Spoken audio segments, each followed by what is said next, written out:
So why are there 35,000 puffins breeding here on Skomer Island, but just 700 metres back behind me, across Jack Sound on the Pembrokeshire mainland, there are none? Well, the reason is that there are no predators, no land predators on Skomer, and that is so important. There are no rats, no hedgehogs, no stoats, weasels or foxes on this island, and that's essential for our breeding birds.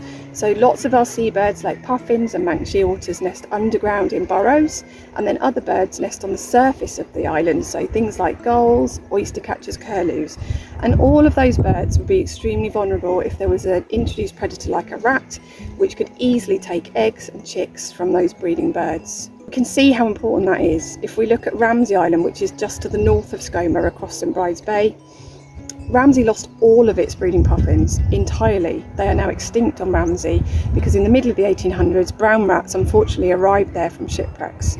So it just goes to illustrate how important biosecurity measures are.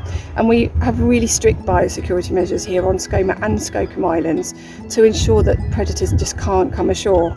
Now that could be done reasonably easily actually. It could be in a bag, a picnic, it could be on a kayak or a yacht landing, or more likely it could be in a bag of cement or sand that we bring as wardens of the island for building work and projects here on Skomer. So we have to be really careful that everything that comes ashore is carefully quarantined and checked before it does. And surveillance is the key really, so we can monitor for rodents, we can look for signs, we can look for tracks and droppings to make sure we don't have any predators here that shouldn't be here. But the most important thing is that we monitor our breeding seabirds, and their success tells us that we continue to be, thankfully, rat and predator free.